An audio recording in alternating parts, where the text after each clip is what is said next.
Buenas noches, buenas noches, amadas. Mi nombre es Lili Rojas.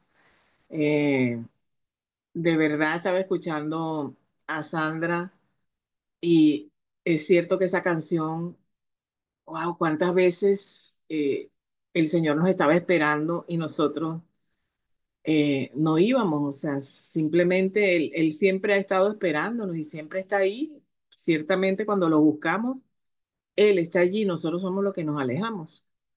Y cuando escuchaba esa canción, me acordé del momento en que el Señor me llamó.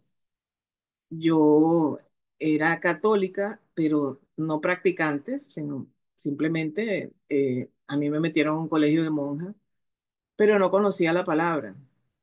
Y por un dolor, tenía un dolor en un pie, y el Señor tiene muchas maneras de llamarnos, ¿verdad?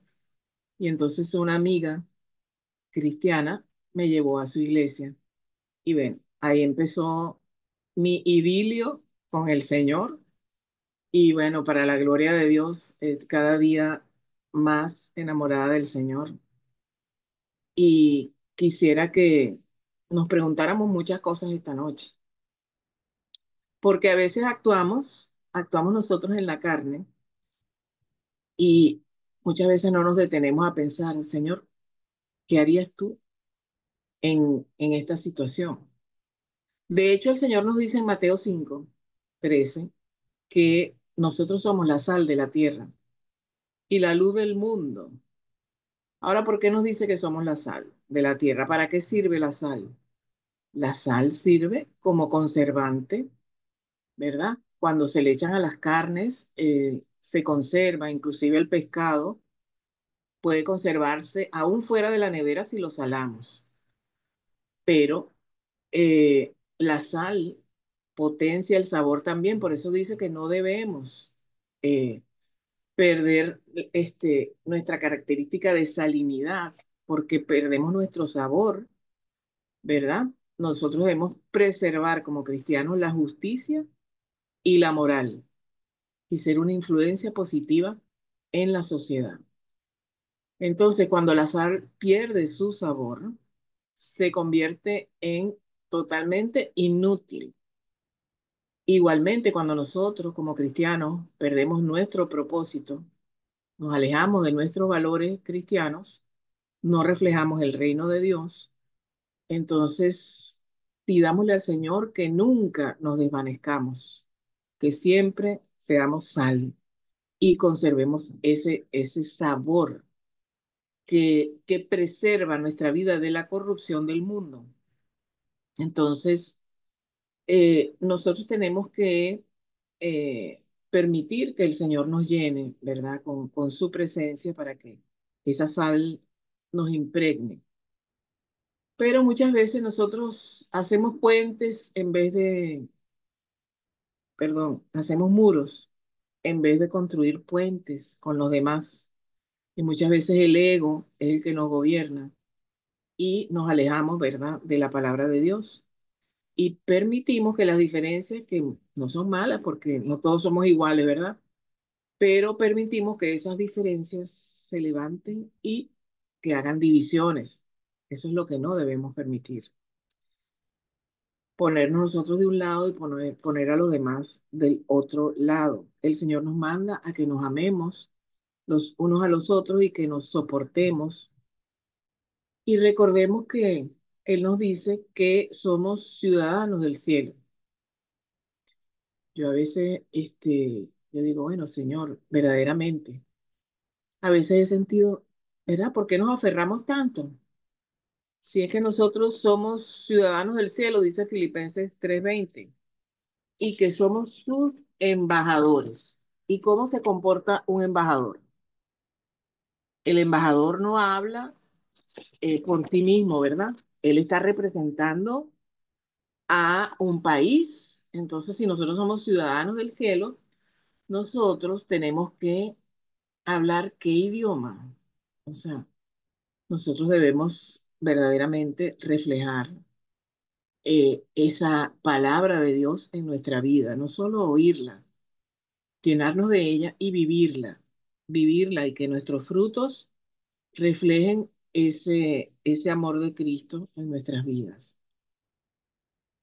Y la Biblia habla de que hay una sabiduría terrenal que es diabólica y hay otra que es una sabiduría de lo alto, que es pacífica. Hay dos grandes tipos de sabiduría entonces. Hay una sabiduría inferior y hay otra superior. La sabiduría inferior se mide por la cantidad de conocimiento. De repente tú puedes sentir que, bueno, yo soy graduada en la universidad y con la cantidad de títulos que tengo, creerme que tengo mucho valor. Pero resulta que los verdaderos sabios que tienen sabiduría superior tienen la conciencia de que no saben mucho, que tienen un límite. eh, entonces son conscientes de su ignorancia. Entonces, qué feo, ¿verdad? Cuando vemos una persona arrogante, que está creída, que se las sabe todas y realmente, como dijo uno, que no recuerdo quién fue que lo dijo, solo sé que no sé nada. Entonces debemos de confiar de las personas autosuficientes porque la arrogancia es un agravio contra la lucidez y la verdadera inteligencia, porque la palabra dice que el temor de Dios es la verdadera inteligencia. Entonces, la sabiduría superior, ¿cómo es? Esa sabiduría tolera, la inferior juzga y señala con el dedo. La superior comprende, la inferior culpa. La superior perdona y la inferior condena. La inferior está llena de títulos. Yo soy esto, yo soy lo otro. En la superior, nadie sale graduado.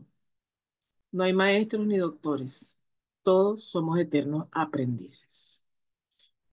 Entonces, que Dios nos dé esa humildad, ¿verdad? Para poder imitarlo a Él en la humildad que Él tuvo para no imponerse a nadie, sino con respeto, amaba a todos de manera especial.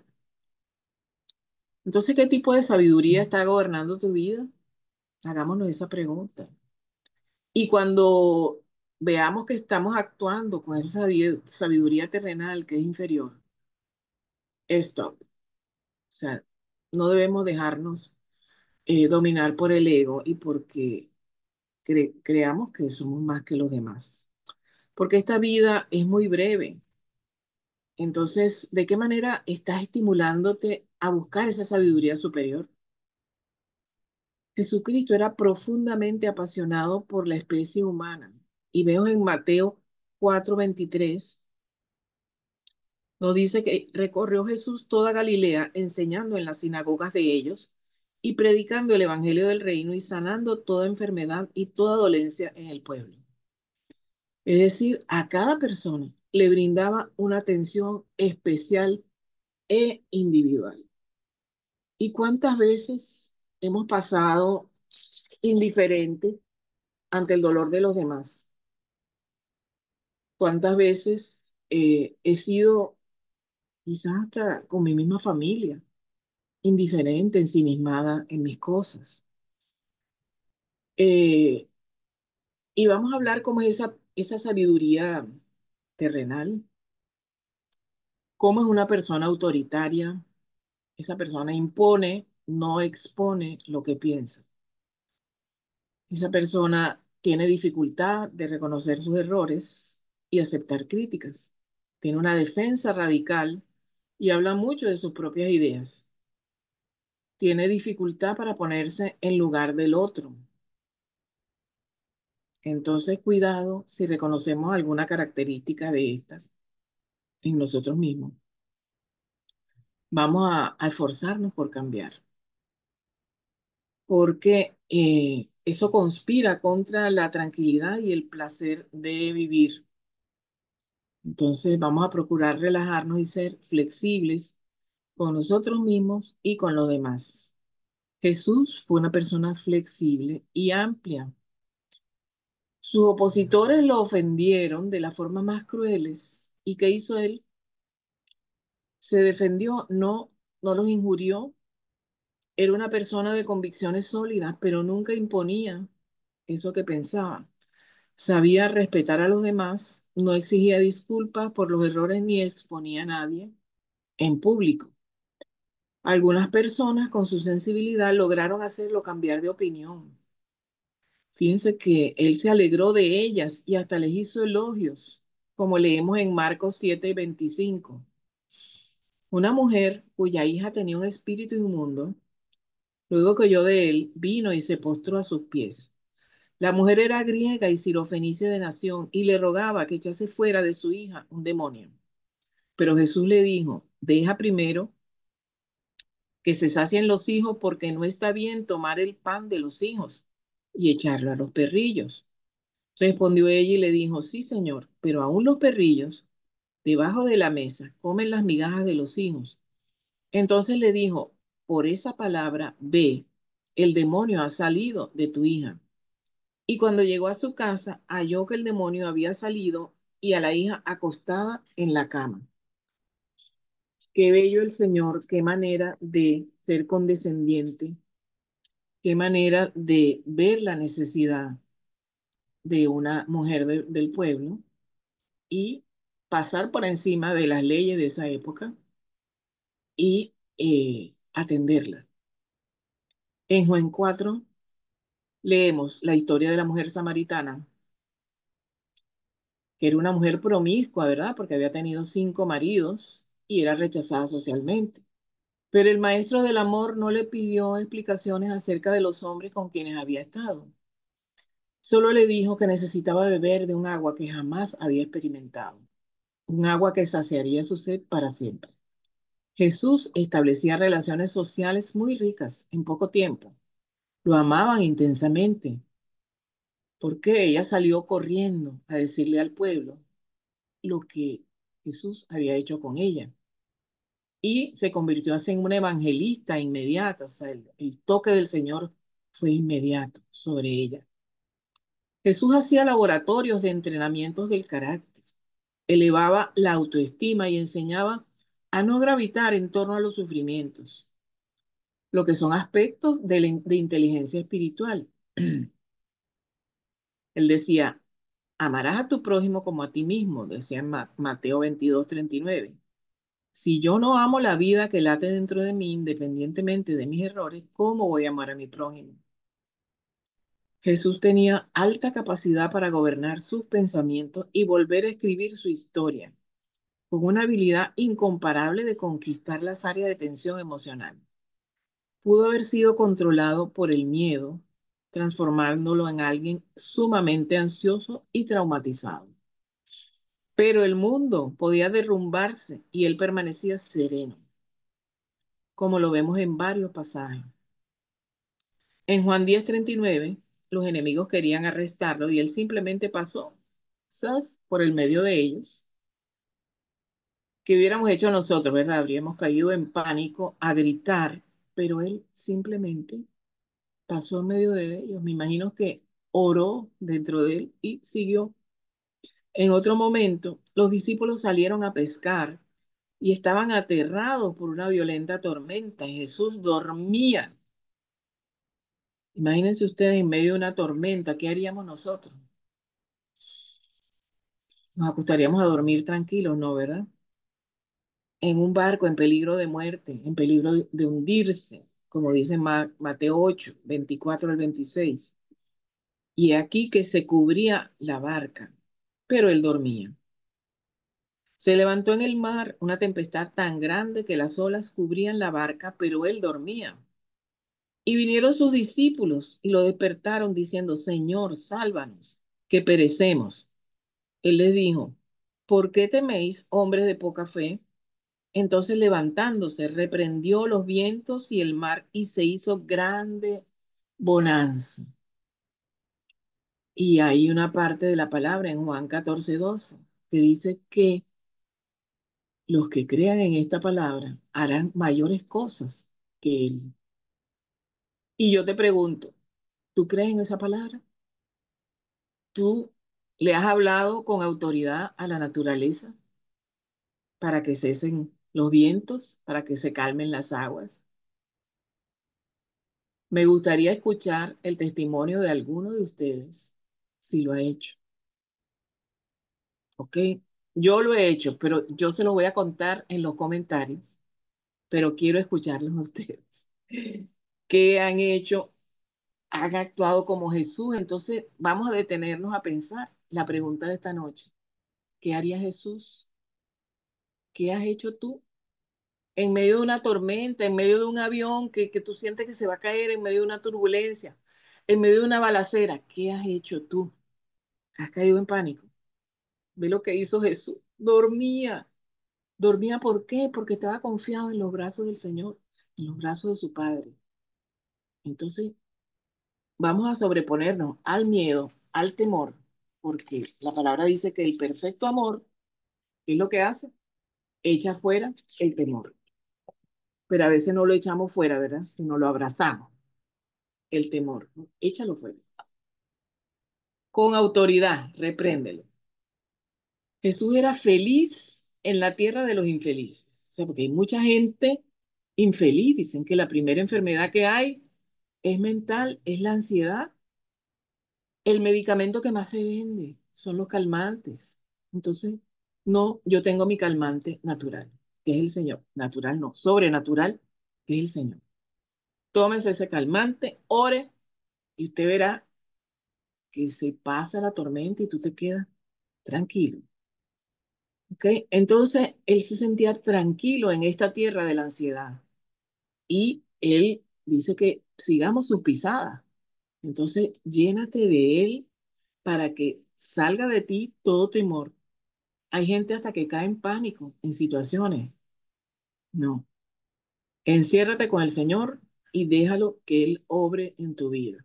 Y acuérdate que tenemos que ponernos la armadura diariamente, que es su palabra. Llénate de su palabra, porque muchas veces estamos atemorizados porque no estamos leyendo la Biblia y porque no estamos pasando el tiempo con Él. Eso es lo que, por eso es que caemos en intranquilidad. El ejemplo nos dio, Él se apartaba a orar. Eso es lo que lo llenaba de fuerza, igual a nosotros.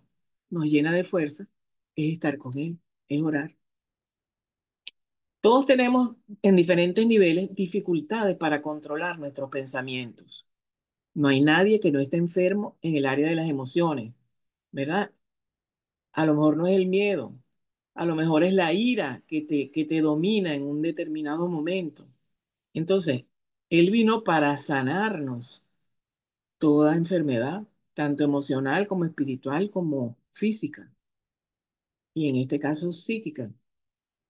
Entonces debemos reconocer nuestras fallas, reparar los daños que hemos causado y cambiar de ruta. La culpa paraliza las emociones y las controla. Y él nos dio ejemplo, ¿verdad?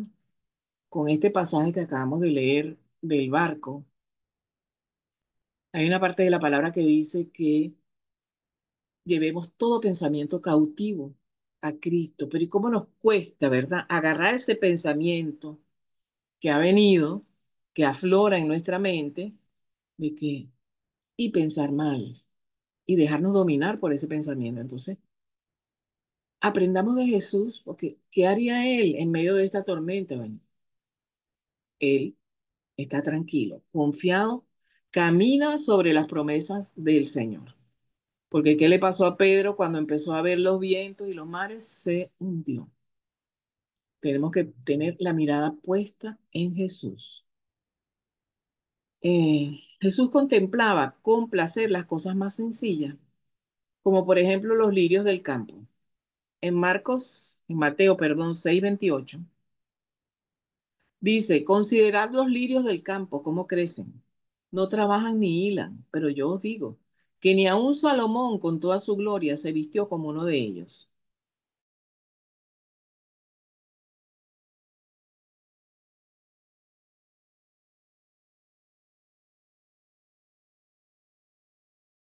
La ansiedad domine tu vida. También nos invita a contemplar la simplicidad ¿Te has detenido tú a ver la belleza de la creación? Qué lindas son las flores. Enfoquémonos en la belleza, en la provisión de Dios. Eso nos permitirá tener un corazón lleno de gratitud y de contentamiento. En las pequeñas cosas hay cosas maravillosas.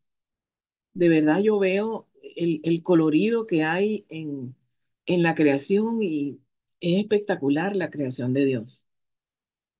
Asimismo, Jesús nos desafía a cambiar el miedo por la fe, recordando su fidelidad y sus promesas, lo cual debe ser una práctica diaria de enfoque intencional en la palabra de Dios y en su carácter. No es que a veces sí me enfoco, a veces no, pero a veces me dejo dominar por el pánico, por la ira, no, por la pereza. Es un enfoque intencional. ¿Cuándo? Mañana, no, cada día, cada día. Por eso él habla de que peleemos la buena batalla, porque la vida es una batalla, ¿verdad? Es una batalla espiritual que la ganamos porque Él está en la barca con nosotros. También podemos observar en Juan 13:36 una conversación entre Jesús y Pedro, en la cual le pregunta, Señor, ¿a dónde vas? Jesús le respondió, a donde yo voy no me puedes seguir ahora, mas me seguirás después. Le dijo Pedro, Señor, ¿por qué no te puedo seguir ahora? Mi vida pondré por ti. Jesús le respondió, tu vida pondrás por mí. De cierto te digo, no cantará el gallo sin que me hayas negado 3 veces, no una, 3. Y fue exactamente lo que ocurrió. Pedro era fuerte y realmente amaba al maestro, pero no se conocía a sí mismo. Jamás imaginó que el miedo impediría su capacidad de pensar. ¿No hemos sido nosotros también víctimas de esos mecanismos? ¡Wow! ¿Cuántas veces te han fallado tus amigos? Nos han fallado, ¿verdad? Pero ¿y cuántas veces tú le has fallado a ellos? ¿Y qué has hecho? Juzgar. Te llenaste de orgullo. Eh, ya terminaste la amistad. Pero ¿qué haría Jesús? Jesús, por el contrario, le dijo a Pedro, Pedro, después que resucitó, le dijo, apacienta mis ovejas. Aún sabiendo lo que le había hecho, le dijo, apacienta mis corderos. Entonces, Él nos enseña, ¿verdad?, que debemos perdonar aún a la gente que nos falla. ¿Qué le pasó a Pedro? Lloró amargamente cuando oyó el gallo y se dio cuenta que Jesús le había profetizado lo que iba a pasar. Pero después, ¿cómo actuó Pedro? Ese fue un momento de falla, ¿verdad? Le falló al Señor. Pero después, bueno, hasta murió por él y fue totalmente fiel al Señor. Entonces, aprendamos a perdonar porque nosotros también fallamos. Nosotros, así como nos fallan a nosotros, también nosotros. Entonces, Jesús percibió que estábamos llenos de impaciencia, de rigidez, de intolerancia, de dificultad de contemplar lo bello y la incapacidad de entregarse por los demás sin esperar nada a cambio. Jesús alcanzó el ápice de la salud psíquica, mental, espiritual. Jesús quería enseñar el arte principal de la inteligencia y el más difícil de aprender, que es el arte de amar. Para aprenderlo era necesario cultivar la contemplación de lo bello, la tolerancia, la compasión, la capacidad de perdonar y la paciencia. Amar es una palabra fácil de pronunciar, pero difícil de practicar. Quien ama, así esté en un asilo de ancianos, vive en la primavera de la vida porque, bueno, todo lo perdona, como dice Filipenses 4:8, todo lo cree, todo lo bueno, todo lo puro, en eso es que piensa, en eso es que tenemos que pensar. No dice allí en la palabra amárgate, recuerda, que sea un run run, así, mira lo que me hizo, mira, olvídate de eso, déjalo atrás. Que él cuando vio a la mujer que pecó, a la pecadora que querían apedrear, eh, lo que hizo fue escribir en la arena y le dijo, ni yo te condeno, anda y no peques más. Entonces, si, si usted aprende a amar, será un eterno joven. Así pinte canas, será joven. Su corazón estará lleno de gozo, de alegría, del gozo del Señor. Pero si no ama, será un viejo, aunque tenga el cuerpo joven. Entonces, hay varios tipos de amor.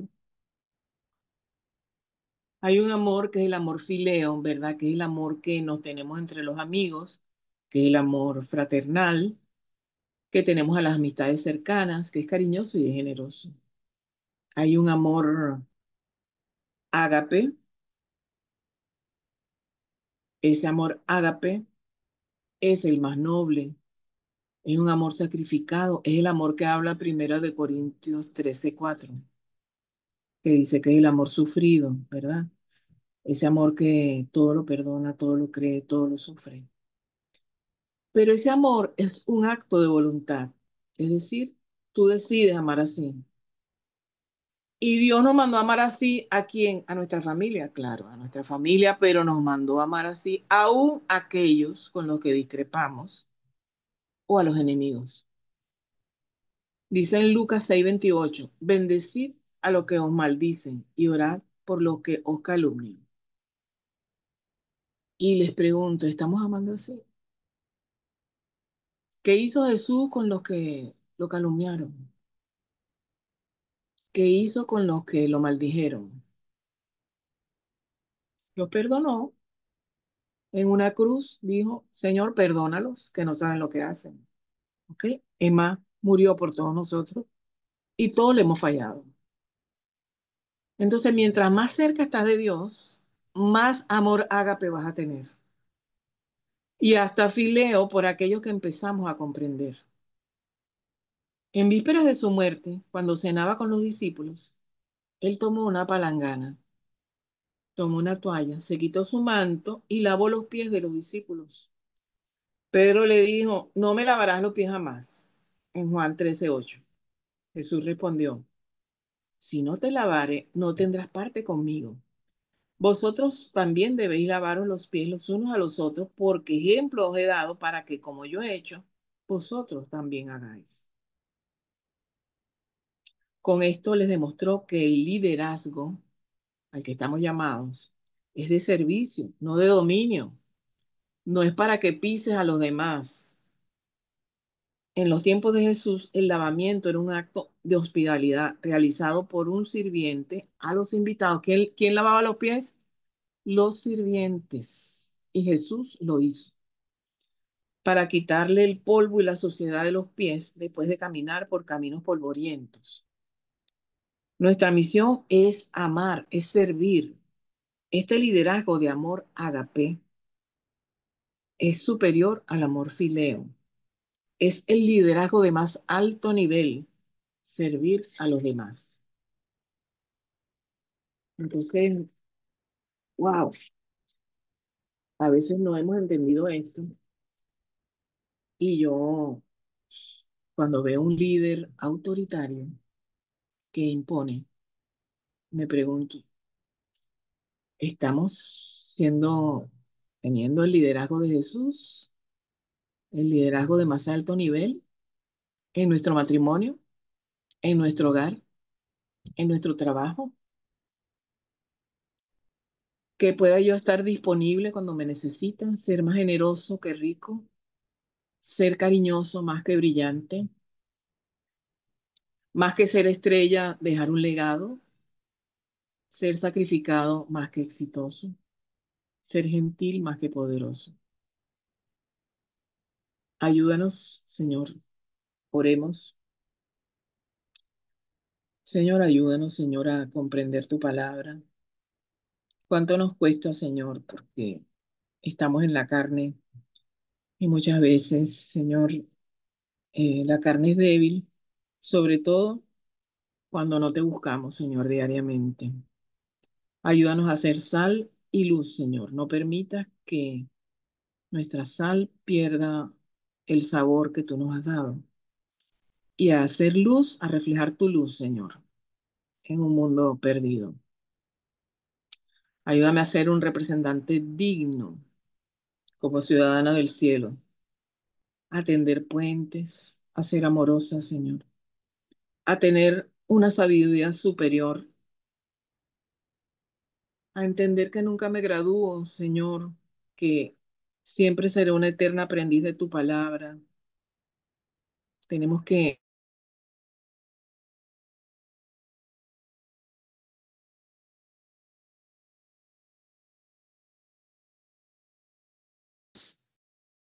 ayudarnos a atender a cada persona de manera especial como tú lo hiciste, Padre. Haz nuestro carácter más como el tuyo, Señor. Ayúdanos. Llévate toda ansiedad, Señor.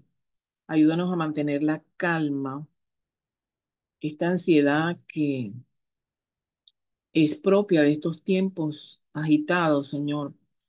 Llénanos de ti, Señor, para que estemos seguros de que tú estás en la barca con nosotros y podamos dormir en tus brazos y entregarte toda carga, porque tú dices que vayamos a ti los que estamos cargados y trabajados, que tú nos harás descansar.